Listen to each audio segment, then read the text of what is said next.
Hello, everyone. My name is Opal Hope Bennett. I'm the shorts programmer for Doc NYC, and I'd like to thank you for joining us for the shorts program In This Life. I am really pleased to have filmmakers from the shorts here to do a Q&A with you, and I will introduce them and we'll get into the conversation. So at the top of the program is Patty, Are You Bringing Weed from Jamaica? By Matthew Salton. Matthew, wave hello. Next, we have White Nights by Diego Collados V. Hey, Diego. Next up, Mizuko by Kira Dane and Caitlin Rebello. Hey, Kira. And Mizuko won a pitch contest at Doc NYC 2 years ago. So this is really lovely to have the filmmakers here full circle. Next is Shadigan by Aiko Salemi. Lions in the Corner by Paul Hairston.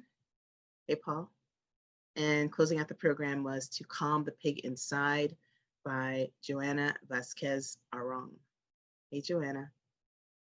So it's a real pleasure to have all of you guys here. This program we pulled together because we thought it was some of the most standout images. The films presented some of the most standout images that we saw throughout all of the submissions this year. And we thought that, you know, in the end, it was really a great exploration of the gamut of the human experience. So you inspired us. That was the making of this program.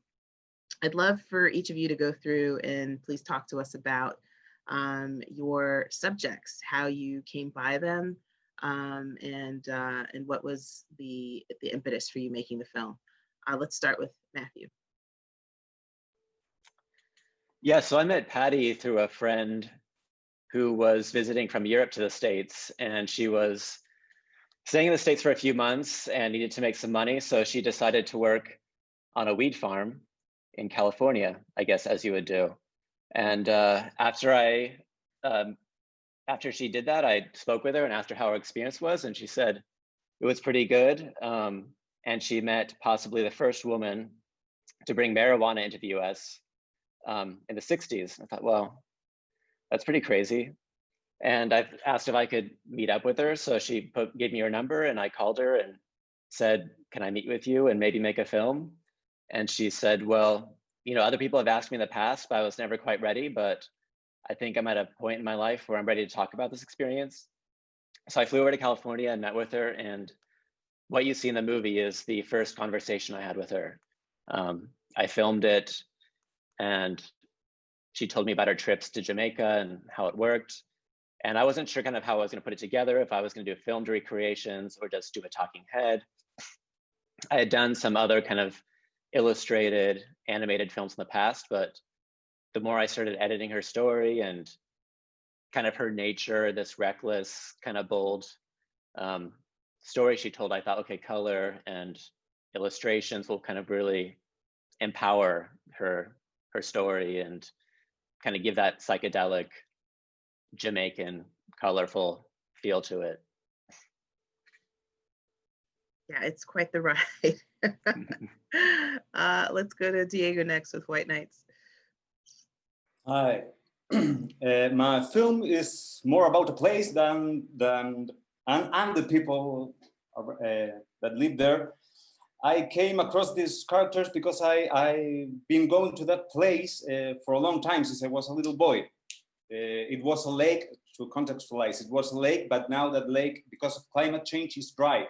So there's no lake anymore, and the people that live there, a lot of people went, and the ones who stayed are kind of old people, the ones who were left.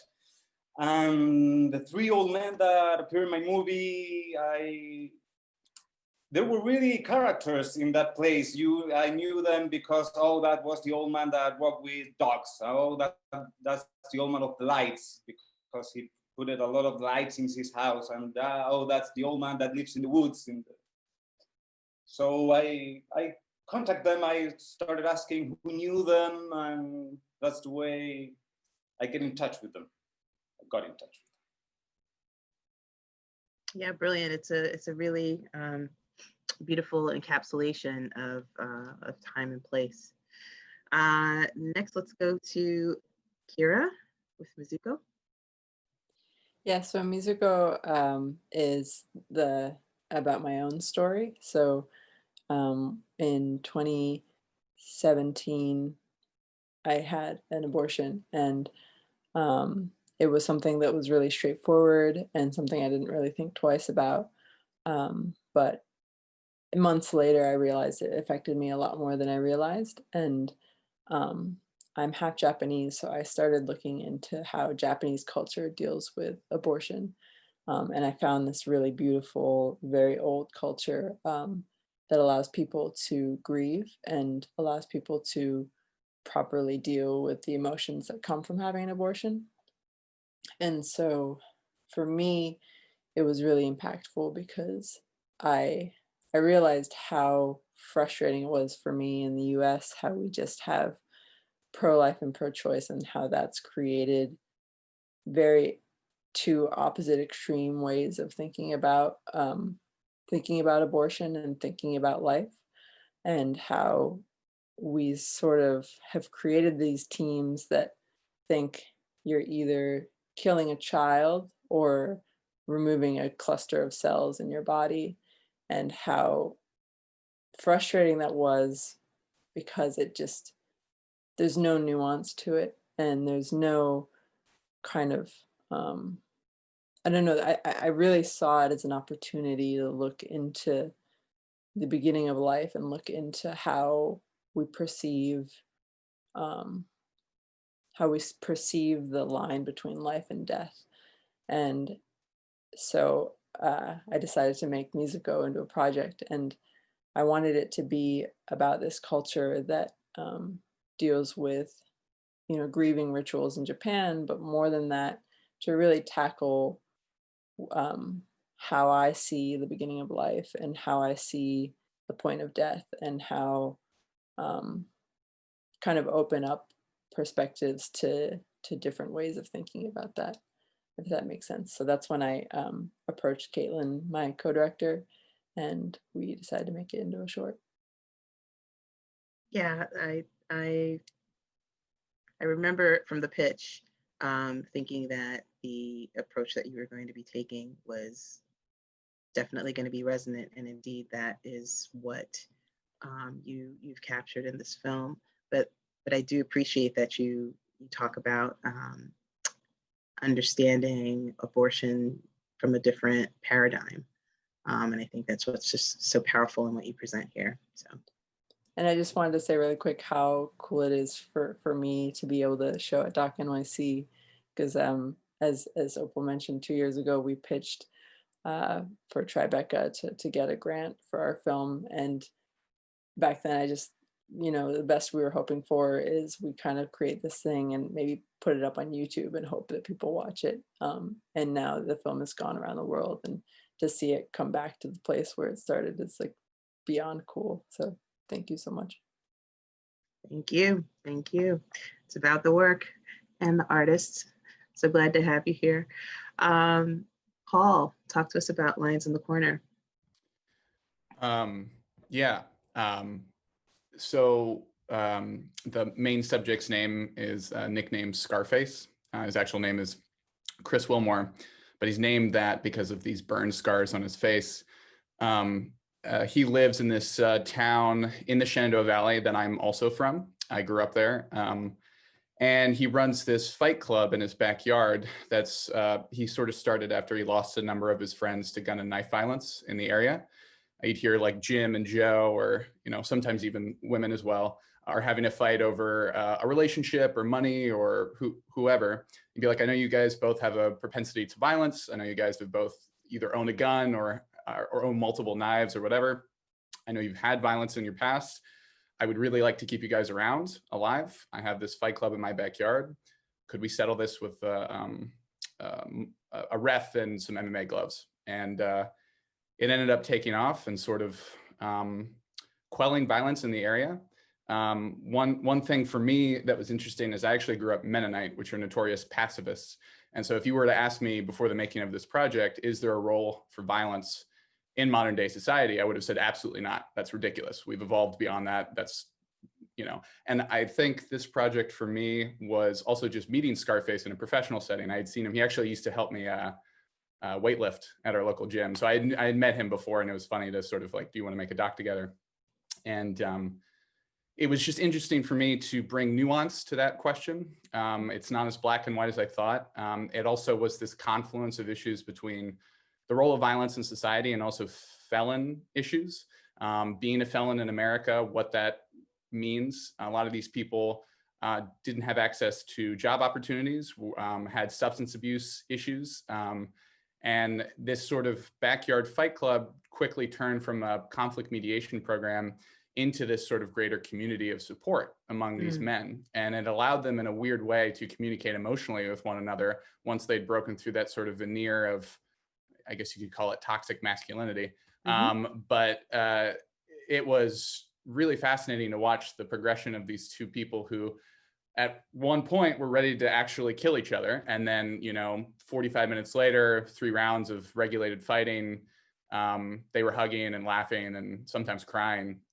So for me, it was definitely a journey of like my own understanding of violence and seeing how it can sometimes be productive.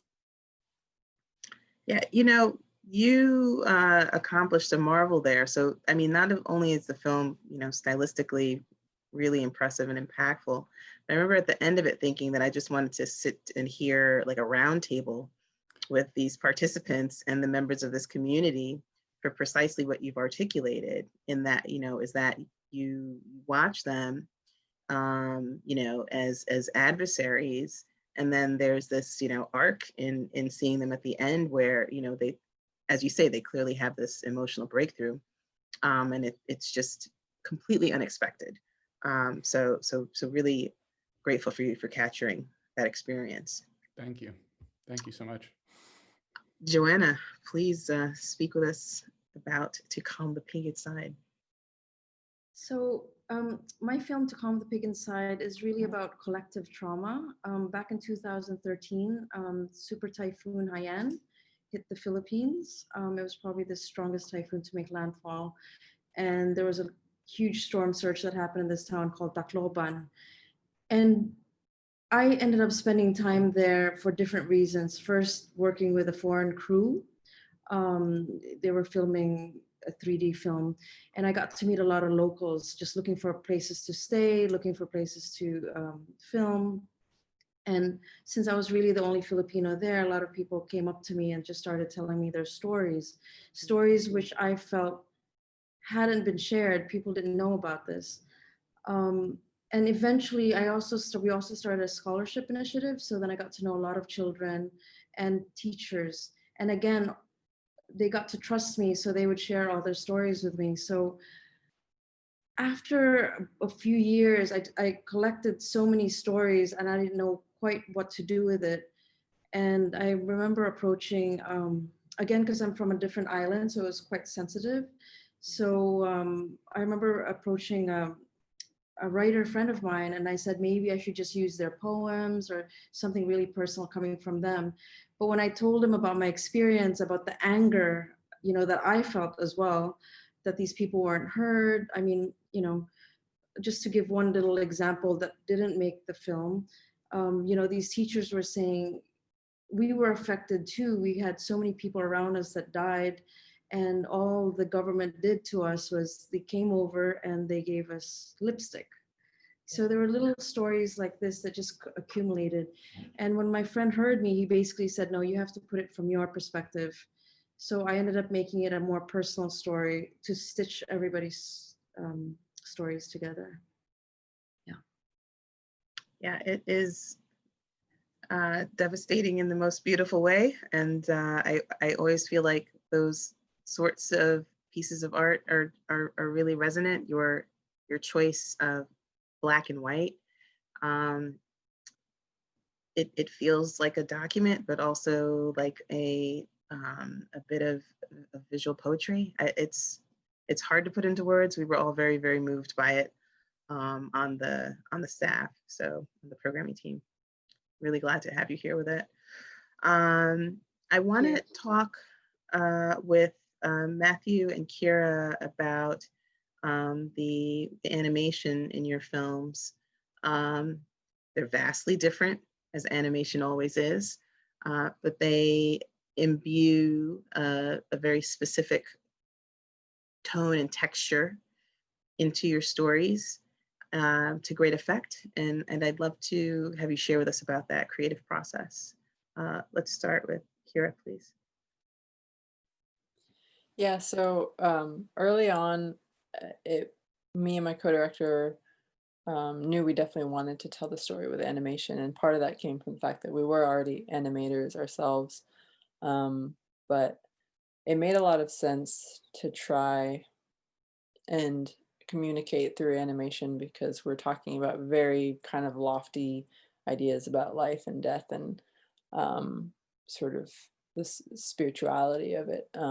And I think naturally when you're talking about stuff like that, showing it through animation, you can kind of get to that place in a more direct way. But within that, we have very different styles of animation within the film. And we were always really worried about trying to do that within a short film and trying to make it cohesive and not too all over the place.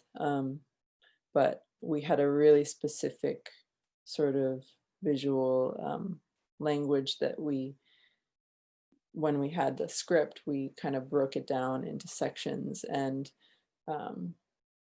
we were really strict about when we use certain animations. So we have this stop motion ripping animation that goes with the sections in New York talking about my abortion. And then we have watercolor animation that talks about everything in Japan and talks about the rituals in Japan and my childhood memories by the sea in Japan. And that's all in watercolor animation because I'm talking about how humans are really close to water and how we're all born out of water. And the most important thing to us was to have the visual rules that we set up all break down at the end. So we show New York in watercolor and Japan in stop motion. And the reason for that was we wanted to show how silly it is to try and look at life and death in a very singular way and try to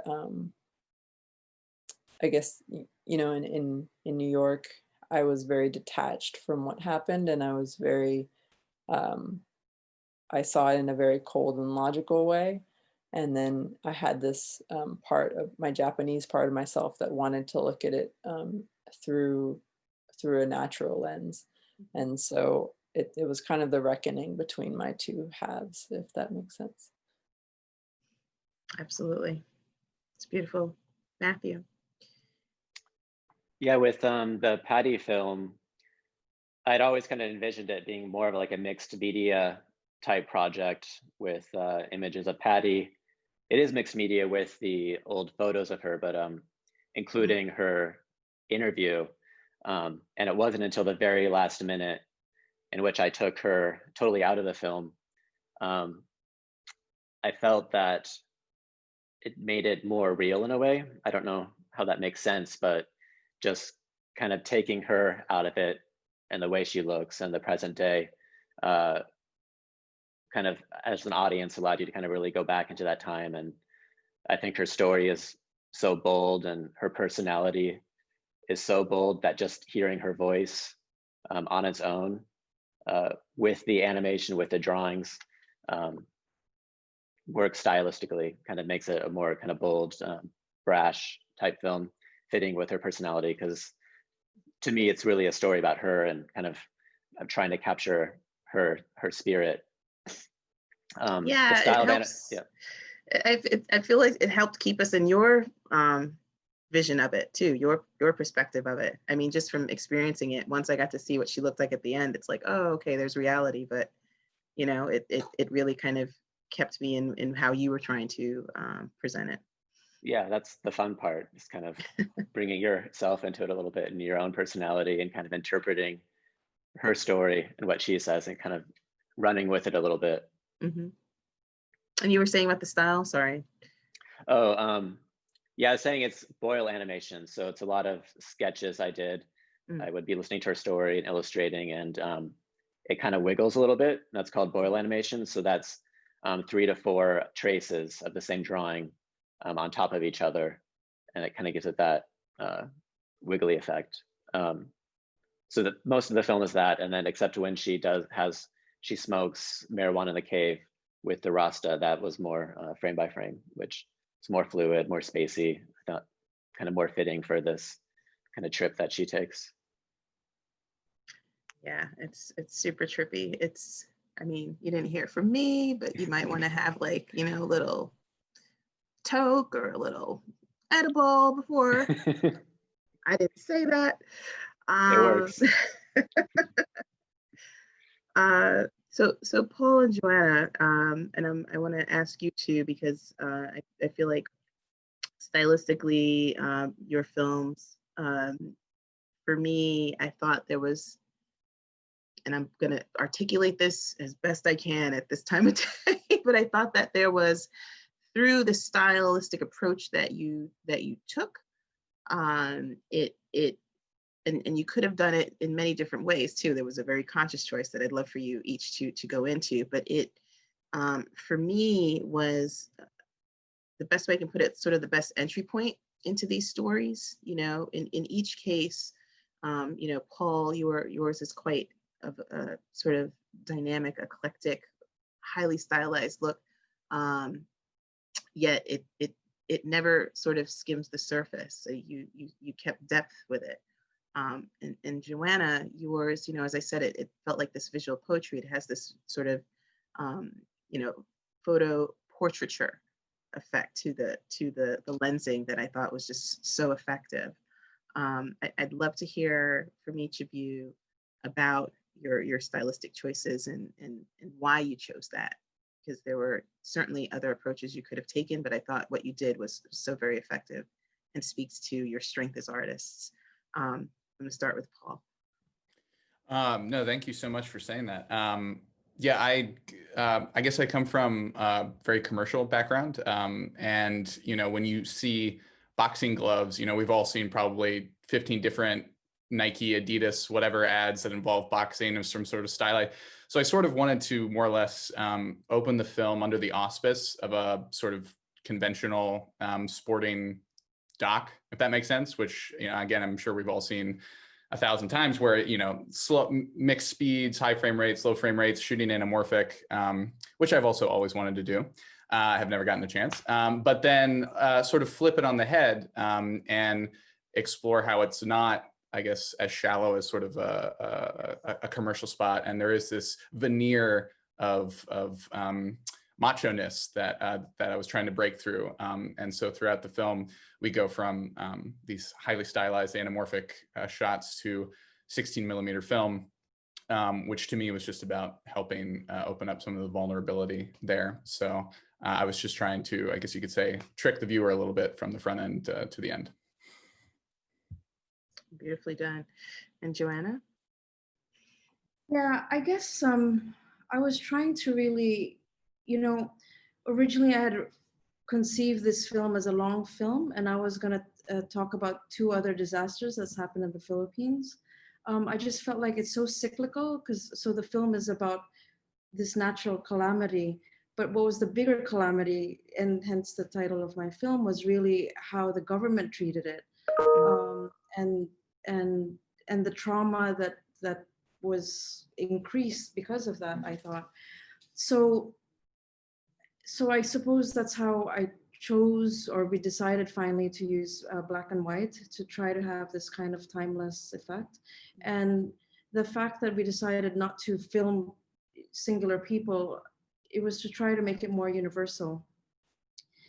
And in terms of using photographs, I mean, we did film a little bit, but in the end, we didn't really have very, you know, close-up photos of people. So we decided to collaborate with photojournalists who had been there. And, you know, yeah, so I thought by using their photographs, it became a little bit more universal somehow. And in my past films, I actually do tend to use photographs. But what is different in this film was, although it is about the collective trauma about this place, I tried to make it as personal as possible as well. Somehow I also drew in elements of my past lives, of what I could, from my memories from my mother and grandmother. Yeah.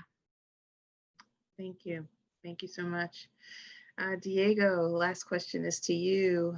As your film more centers place as subject, and that sequence that you had with the light man, as you mentioned at the beginning, I always found that curious kind of counterpoint to the really stark images that you show of climate change impact. Can you speak a bit more about why it was important to you to ground the story, focus in the place, and then also why you decided that you did want to bring in this, human subject to kind of draw a contrast? I thought about the place because the theme was at start climate change, but I didn't want it to be a preachy film, because I think everybody knows what climate change is. I'm not going to explain it better than others.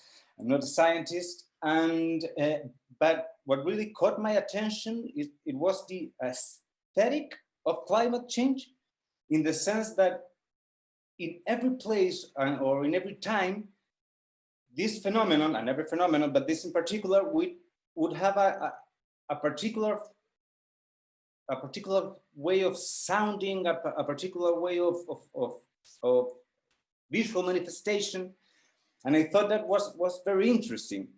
The textures of the ground, of the dry ground, is specific to that place. Not every place would have that same texture. And the textures that old man gave me with the lights and his signs, it was very particular to that place. And that place would never be seen like that if it were not by the climate change, because that old man was like abandoned and nobody cared about him, and so he started doing these things with lights and signs, and that was the manifestation of climate change in that particular place, in that particular time.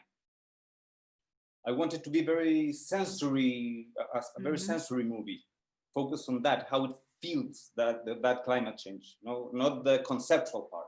Right. Interesting. So almost like a physical document of its specific effect in this specific place. Yeah.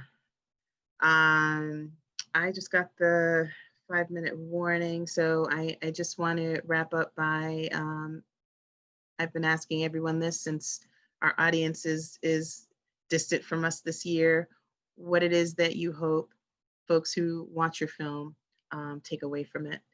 I'll start with you, Joanna. Oh, wow. I don't really know, but I hope, it's kind of interesting because the typhoon happened in 2013, yet my film's coming out now. And we see in a way how the different governments have reacted to the pandemic. So I don't know. I hope maybe this film will somehow still resonate, even though it happened 7 years ago and across the world. Yeah, actually, when I did last watch it in the States, it made me think of Puerto Rico, for example. So, yeah. So I do hope too. That's precisely what I thought of when you mentioned the government's response. Yeah. Let's go to Kira. Yeah, our biggest hope for the film was always, first and foremost, for people who've had abortions and who maybe didn't even realize they weren't processing it or felt a lot of emotions about it but had no outlet for it, to feel less alone and to feel like they can grieve, and that it's okay to grieve, or it's okay to feel whatever they feel needs to be felt about that experience. And we really hope in making the film, we always wanted anyone, whether they're pro-life or pro-choice or neither, or felt on the fence, to be able to watch it and relate to it and feel, kind of take a step back and question how they think about their own set of moralities for what that means for a woman to end a life that's also part of her own body, and to just really be more open and be more accepting and loving of other people who find themselves in that position. Thank you. Diego. I think of myself more as a formalist, so I would like people to think about the narrative stuff, this a different way of telling a story about a subject, because it's a subject that has a lot of documentaries, climate change. But I think what I try to do is approach it with a different view and try to make it a very different way of telling a story. So that I would like people to notice, or to broaden the thing that they consider a documentary. Thank you. Matthew. Yeah, if you saw Patty walking down the street, you'd never imagine, that 50 years ago she was a drug smuggler and bringing in hundreds of pounds of weed, across the border. And at the time she was a cute, young white woman, and she got away with it. And what she was doing was pretty innocent, but there's a lot of people who didn't get away with it and are still in jail, and so something to think about. And Paul. Yeah, I guess to continue that sentiment, for me, if I were to meet Scarface on the street, covered in these burn scars, or really any people in this fight club, I would have any number of assumptions about them. And I think the thing that I've learned about this project, and I hope other people take away, is that we all have the responsibility to ask ourselves to confront our subtle indoctrinations and the things that we've been taught throughout our life. And as living, breathing, reacting adults, at some point, it's worth always going back on that. I like this very reflective group here. Of course, you're documentarians. It was such a pleasure to speak with you guys. Hopefully next time we can do this over happy hour and some filmmaker gathering. But for now, thank you so much for being a part of DocNYC 2020. Thank you to our audience. Please join us for more films, more short films. Let's say goodbye now. Bye-bye. Thank you.